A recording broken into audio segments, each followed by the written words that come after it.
जय हिंद। वेलकम है आप सभी का आपके अपने यूट्यूब चैनल अहमद टेक्नोलॉजी में।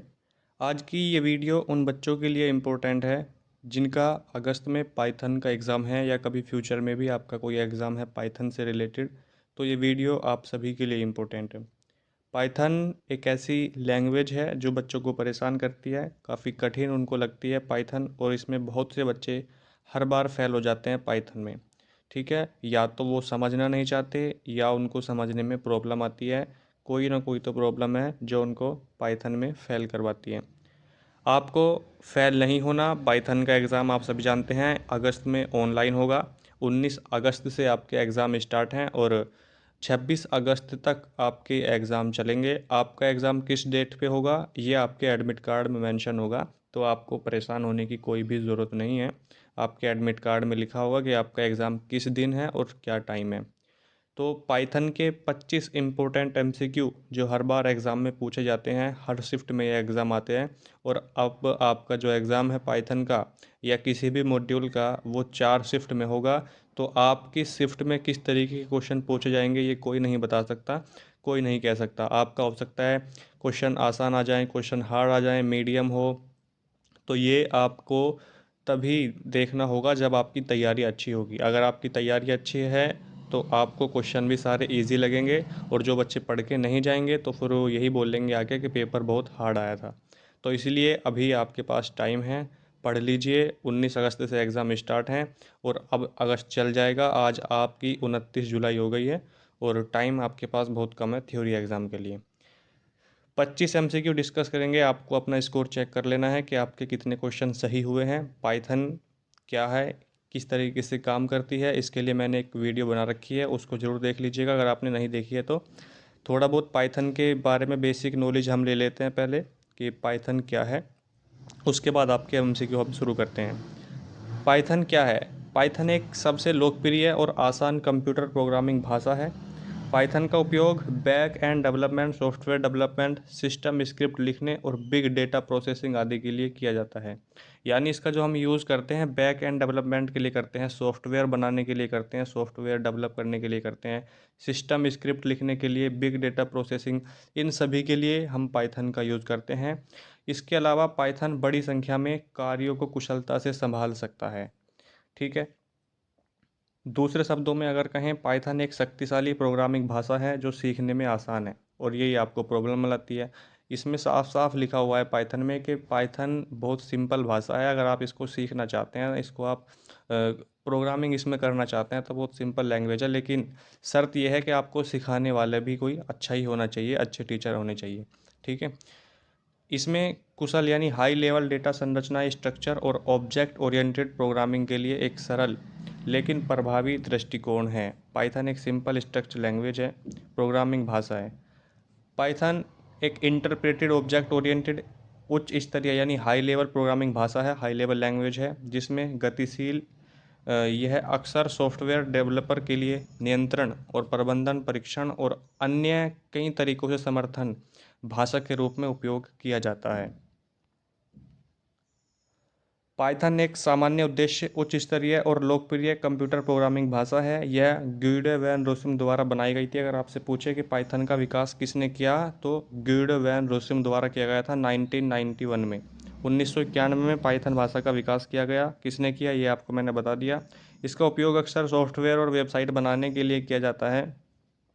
ठीक है। पाइथन के बारे में ये बेसिक जानकारी जो मैंने आपको दी ये आपको पता होनी चाहिए। मूल रूप से पाइथन एक इंटरप्रेटेड प्रोग्रामिंग भाषा है। इसका मतलब है कि डेवलपर के रूप में आप एक टेक्स्ट एडिटर में पाइथन प्रोग्राम कोड लिखते हैं और पाइथन फाइल का ये जो एक्सटेंशन है ये आपके शिफ्ट में ज़रूर पूछा जाएगा। पाइथन फाइल का एक्सटेंशन हर बार पूछा जाता है कि क्या होता है, तो .py होता है। आप कोई भी क्वेश्चन पेपर उठा कर देख लीजिए पाइथन का, उसमें एक क्वेश्चन ज़रूर पूछा गया होगा। पाइथन फाइल का एक्सटेंशन .py होता है, ये आपको याद रखना है। एक क्वेश्चन आपका पक्का हो गया, यहाँ से आएगा ही आएगा आपके एग्ज़ाम में। ठीक है। पाइथन भाषा भी सी भाषा की तरह बहुमुखी प्रतिभा है। इसकी शुरुआती अनुकूल और सीखने में आसान होने के कारण इसे आज सबसे अधिक उपयोग की जाने वाली प्रोग्रामिंग भाषाओं के रूप में जाना जाता है या इसको बना दिया है। अब आपके एमसीक्यू शुरू करते हैं। आपके सामने पहला एमसीक्यू आपके सामने लिखा हुआ है, वह विधि जो किसी दिए गए प्रारंभिक अवस्था से लेकर अंतिम अवस्था तक किसी कार्य को पूरा करने के लिए अच्छी तरह से प्रभावित निर्देशों की सूची का उपयोग करती है, उसे एल्गोरिथम कहते हैं। ऑप्शन नंबर 20 क्वेश्चन का सही आंसर हो जाएगा। उसे क्या कहते हैं? उसे हम एल्गोरिथम कहते हैं, निर्देशों की सूची।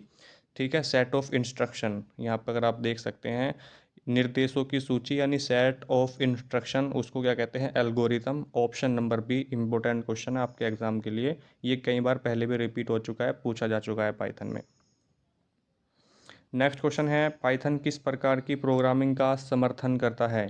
अभी मैंने आपको बताया था ऑब्जेक्ट ओरिएंटेड प्रोग्रामिंग लैंग्वेज भी है, स्ट्रक्चर प्रोग्रामिंग भी है, फंक्शनल प्रोग्रामिंग भी है।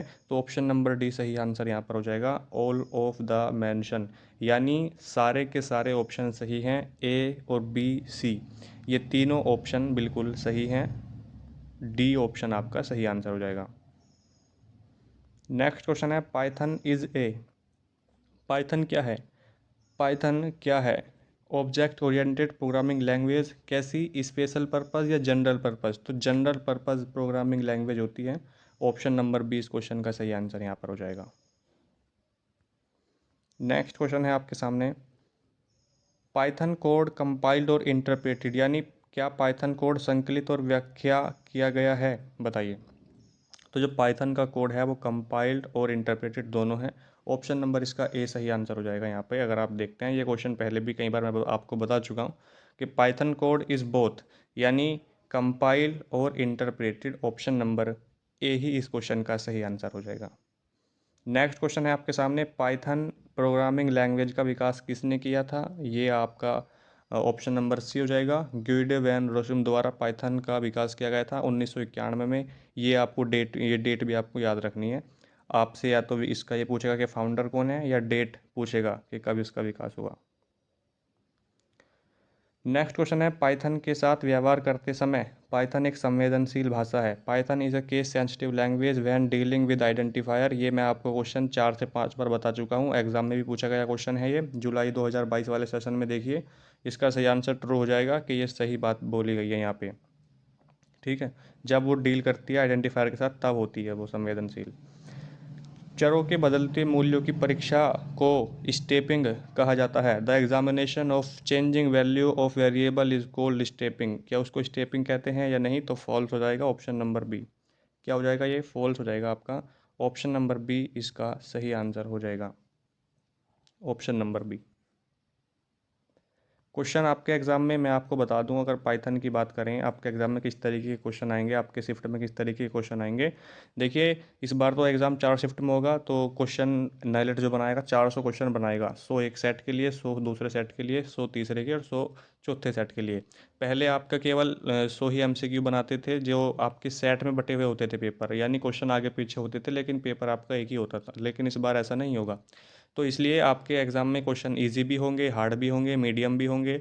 जिस बच्चे ने पढ़ाई की होगी अच्छे से वो मैं कह सकता हूँ कि 70 क्वेश्चन सही कर लेंगे, 70 क्वेश्चन सही कर लेंगे। और बाकी के जो 30 क्वेश्चन हैं आप उन पे तुक्का भी लगाएंगे तो भी आपके 10 क्वेश्चन सही होने की उम्मीद रहेगी। 20 क्वेश्चन आपके गलत भी हो जाते हैं तो कोई प्रॉब्लम नहीं है, क्योंकि नेगेटिव मार्किंग नहीं है, तो आपको कोई भी क्वेश्चन नहीं छोड़ना। सारे के सारे क्वेश्चन आपको अटैम्प्ट करने हैं। टाइम 90 मिनट का दिया जाएगा और 100 क्वेश्चन आपके पास होंगे, जिस तरीके से ट्रिपल सी एग्ज़ाम में होता है। तो ये इसलिए मैं आपसे कह रहा हूँ कि 30 मिनट नाइलेट ने पूरी कम कर दिया आपके लिए। पहले 2 घंटे का आपका एग्ज़ाम होता था, लेकिन इस बार 90 मिनट का ही होगा। तो ये आपके लिए बुरी खबर उन बच्चों के लिए हो सकती है जो थोड़ा टाइम लेते हैं पेपर करने में। ठीक है, तो इसलिए आपको अब थोड़ी तैयारी अपनी अच्छी करनी होगी क्योंकि टाइम भी कम मिलेगा। प्रतिनिधि आकृतियों के बीच संबंध दिखाने वाला कनेक्टर है। Is a connector showing the relationship between the representative shape. तो इसका सही आंसर ये हो जाएगा एरो, ऑप्शन नंबर बी। एक पाइथन की कंप्लीट वीडियो बना रखी है 9 चैप्टर की, जिसमें आपके सारे के सारे चैप्टर डिस्कस किए हुए हैं। चैप्टर डिस्कस करने के बाद उसके MCQ आपसे डिस्कस किए हैं, तो उस वीडियो को जरूर देख लीजिएगा, बहुत फ़ायदा वहाँ से आपको होने वाला है। उसके बाद आप कोई भी वीडियो देखिए पाइथन MCQ की, आप उस क्वेश्चन को बिल्कुल सही करेंगे। Which are the application area of Python programming. Web development मैं ये कह रहा है कि इसका एरिया कैसा है, मतलब ये कहाँ कहाँ काम करती है। वेब डेवलपमेंट में भी ये काम करती है, गेम डेवलपमेंट में भी, artificial intelligent and machine learning में भी। तो ऑप्शन नंबर डी सही आंसर हो जाएगा, option number D, all of the above. Next question है, flow chart and algorithm are used for, यानी फ्लो चार्ट और एल्गोरिथम का उपयोग किया जाता है। बताइए सही आंसर क्या है इस क्वेश्चन का। बेटर प्रोग्रामिंग के लिए, efficient coding, easy testing and debugging. तो ऑप्शन नंबर डी सारे के सारे। जब आपको लगे कि पाइथन के बारे में कोई स्टेटमेंट दी गई है और पूछा गया है कि कौन सा इसके बारे में सही है, अगर सारे के सारे आपको मतलब पॉजिटिव लगते हैं, सही लगते हैं पाइथन के बारे में, तो ऑप्शन नंबर डी में अगर ऑल ऑफ द अबव है तो वही आपको लगाना है, वही इसका सही आंसर होने के चांस होंगे। नेक्स्ट क्वेश्चन है, what is the output for Python. एक कोड दिया गया है, इसका आउटपुट पूछ रहा है कि इसका आउटपुट क्या निकलेगा। जब आप इसको करेंगे तो आपने इंडेक्स पढ़ा होगा, ठीक है, आप बच्चों ने पाइथन में इंडेक्सिंग पढ़ा होगा या इंडेक्स पढ़ा होगा। इंडेक्स नंबर होते हैं। इंडेक्स दो प्रकार के होते हैं, ये भी मैं आपको बता दूं। एक होते हैं आपके प्लस यानी पॉजिटिव इंडेक्स, और एक होते हैं आपके नेगेटिव इंडेक्स। पॉजिटिव जो इंडेक्स होते हैं वो आपके किससे स्टार्ट होते हैं, वो ज़ीरो से स्टार्ट होते हैं और लेफ़्ट से चलते हैं। जैसे ज़ीरो, उसके बाद वन, उसके बाद टू, उसके बाद थ्री, उसके बाद फोर, यानी ये लेफ़्ट से इधर को चलते हैं। और जो आपके नेगेटिव होते हैं वो इधर से इधर चलते हैं। ठीक है, एक बार दोबारा समझा देता हूँ मैं। जो पॉजिटिव इंडेक्स होंगे वो इधर से इधर को चलेंगे, लेफ़्ट से चलेंगे, और जो आपके नेगेटिव होंगे वो राइट से लेफ़्ट की तरफ चलेंगे। ये आपके ज़ीरो से स्टार्ट होते हैं। किससे स्टार्ट होते हैं, ज़ीरो से। और ये आपके किससे स्टार्ट होते हैं, ये आपके -1 से स्टार्ट होते हैं। -1, फिर आपका -2, फिर -3, इस तरीके से ये आपके चलते हैं नेगेटिव जो इंडेक्स होते हैं। तो इसमें देखिए नेगेटिव की ही बात कर रहा है। अगर पाइथन आपको दिया गया है, एक वर्ड दिया है आपको पाइथन, एक वर्ड दिया आपको पाइथन, और ये कह रहा है कि फिर आप इसमें से 3 पर जाओगे माइनस करके तो क्या मिलेगा। -1 किया, एक बार 1 मिनट, पाइथन वर्ड दिया आपको और इसमें से आपने पहले एक माइनस किया n, यानी -1 कर दिया तो आप n पे पहुँचे। फिर आपने -2 को ये किया तो आप किस पे पहुँचे, o पे। और फिर आप -3 करेंगे तो किस पे पहुँच जाएंगे, आप h पे आप पहुँच जाएंगे। तो सही आंसर इसका ऑप्शन नंबर सी हो जाएगा, h। ठीक है, यानी -3 अगर आप करते हैं तो आप h पे पहुँच जाएंगे। Option number C negative index है, ये भी आपको पता होना चाहिए। Which of the following is the correct extension of the Python file. Python file का सही एक्सटेंशन क्या है, कई बार क्वेश्चन आ गया है, बार बार बोल रहा हूँ, ये क्वेश्चन इस बार भी आपके एग्जाम में आएगा, किसी भी शिफ्ट में आ सकता है। तो .py के साथ हम पाइथन की फ़ाइल को सेव करते हैं। ऑप्शन जैसे यहाँ दिए गए हैं 4 ऑप्शन, ऐसे ही आपके एग्जाम में भी आएंगे। पाइथन भी होगा ऑप्शन में, .pl भी होगा, .py भी और .pb। कुछ बच्चे पाइथन लगा के आते हैं कि इसका तो सही आंसर पाइथन हो जाएगा, क्योंकि पाइथन फाइल का एक्सटेंशन पूछा है तो पाइथन ही लगा दो। लेकिन ऐसा नहीं है, .py वहाँ पर आपका हो जाएगा सही answer. Option number C is the right answer. Next question है, all keyword in Python are in. जो पाइथन में सभी कीवर्ड होते हैं वो कैसे होते हैं, ये पूछा गया है। तो पाइथन में सभी कीवर्ड ना तो आपके अपर केस में होते हैं, ना आपके लोअर केस में होते हैं। जो आपका ट्रू, फॉल्स और जो नन होते हैं ये आपके अपर केस में होते हैं, बाकी लोअर केस में। तो सही आंसर इसका हो जाएगा option number D, none of the mention, उपरोक्त में से कोई नहीं। ये क्वेश्चन आएगा आपके एग्जाम में, ऑप्शन सेम होंगे। पूरे प्रोग्राम को स्कैन करता है और इसे मशीन कोड में पूरी तरह से अनुवादित करता है। एक होता है आपका कंपाइलर, एक होता है आपका interpreter. Interpreter line by line code को एग्जीक्यूट करता है, जो इंटरप्रेटर होता है, लेकिन कंपाइलर एक ही बार में पूरे कोड को स्कैन करके उसको ट्रांसलेट कर देता है, अनुवादित कर देता है, कन्वर्ट कर देता है। ऑप्शन नंबर ए सही आंसर हो जाएगा, कंपाइलर एक ही बार में कह रहा है कि पूरे प्रोग्राम को स्कैन करता है। ठीक है, पूरे प्रोग्राम को स्कैन एक बार में करने वाला कौन है, कंपाइलर, इंटरप्रेटर नहीं, क्योंकि ये लाइन बाय लाइन चलता है।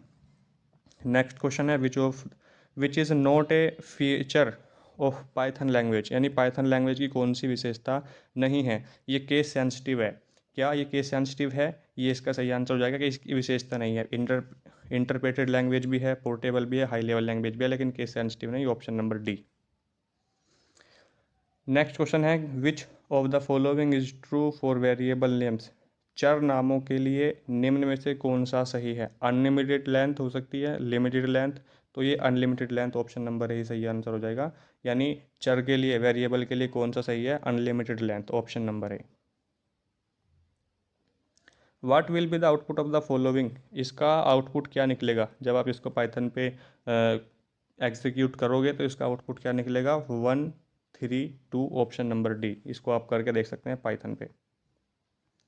नेक्स्ट क्वेश्चन है, कौन सी संख्या निम्नलिखित कोड द्वारा कभी भी उत्पन्न नहीं की जा सकती। एक आपको कोड दिया गया है, रैंडम डॉट रैंडम रेंज 0,50। तो आप कह रहा है कि कौन सा नहीं उत्पन्न हो सकता, तो 50 हो जाएगा इसका सही answer, option number D, 50। Next question है आपके सामने, what is the data type of following object. इसका डेटा टाइप क्या है। बहुत सिंपल क्वेश्चन है, आपको हार्ड लग रहा होगा लेकिन बहुत सिंपल है। आप इसको ऑप्शन से कर सकते हैं। लिस्ट का आप ब्रैकेट, अगर आपको पता होगा कि लिस्ट का ब्रैकेट किस तरीके का होता है।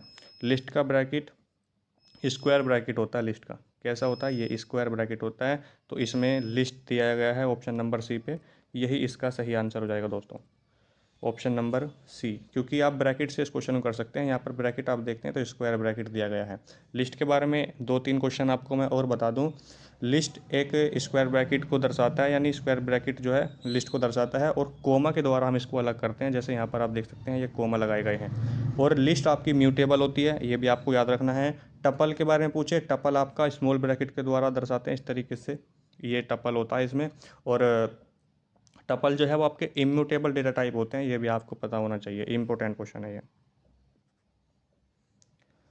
नेक्स्ट क्वेश्चन है, what is the output in Python language. इसका आउटपुट क्या निकलेगा, ऑप्शन नंबर ए इसका सही आंसर हो जाएगा 0। इसका अगर आप आउटपुट निकालेंगे एग्जीक्यूट करके तो 0 आंसर आ जाएगा।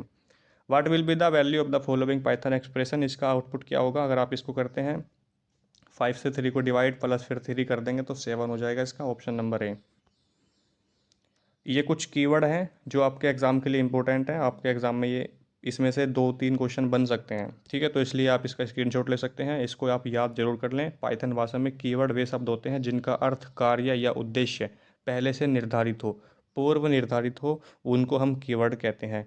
किसी विशेष संयोजन यानी पर्पज़ के लिए आरक्षित होते हैं और इनका उपयोग अन्य उद्देश्यों के लिए नहीं किया जा सकता। क्यों, क्योंकि ये पहले से ही किसी के लिए आरक्षित होते हैं, किसी के लिए रिजर्व होते हैं। पर्पज़ है इनका क्या, कि इनको आप किसी दूसरे उद्देश्य के लिए यूज़ नहीं कर सकते। सभी पाइथन कमांड कीवर्ड का उदाहरण है। पाइथन भाषा में कीवर्ड निम्न है, तो फॉर हो गया, नन हो गया, catch and while, break, def और इफ़, ग्लोबल रेंज, और ये आपका true, false, is, class, false, try, in, return. ये सारे के सारे आपके कीवर्ड हैं, इसको याद कर लें, इसका स्क्रीनशॉट ले लें। यहाँ से क्वेश्चन 2 से 3 बन सकते हैं। पूछ लेगा कि इसमें से कौन सा कीवर्ड नहीं है या कौन सा कीवर्ड है, 3 ऑप्शन देगा, एक इसमें से दे देगा, बताओ कौन सा कीवर्ड है, तो वो आपको वहाँ पर टिक करना होगा। चैनल पर आप नए हैं तो प्लीज़ सब्सक्राइब कर लीजिए, बेल आइकन प्रेस कर दें ताकि आने वाली वीडियो का नोटिफिकेशन आपके पास भी पहुँच जाए, ठीक है। थोड़ा सा सपोर्ट करें हमें भी, वीडियो को लाइक कर दें। जो बच्चे वीडियो देखते हैं लाइक नहीं करते, लाइक करने में आपका कोई पैसा नहीं लगता और हमें कोई पैसा नहीं मिलता, बस एक खुशी होती है कि इतने बच्चों को वीडियो पसंद आई और इतने बच्चों ने वीडियो को लाइक किया। प्रैक्टिकल का एग्ज़ाम कब होगा इसके रिगार्डिंग नोटिफिकेशन हो सकता है आज नेलेट दे दे, उसकी वेबसाइट पर आप चेक कर सकते हैं। अगर आएगा तो मैं अभी आपको इन्फॉर्म कर दूँगा, ठीक है। मिलते हैं नेक्स्ट वीडियो में। पढ़ते रहिए, एग्ज़ाम आपके बहुत ही पास हैं, टाइम बहुत कम है आपके पास, तो मेहनत से, लगन से पढ़ते रहिए। फिर आप इसका फ़ायदा जब देखेंगे, जब आपका रिजल्ट आएगा, उसमें बहुत ही अच्छे ग्रेड से आप पास हो जाएंगे। मिलते हैं नेक्स्ट वीडियो में, तब तक के लिए जय हिंद, जय भारत।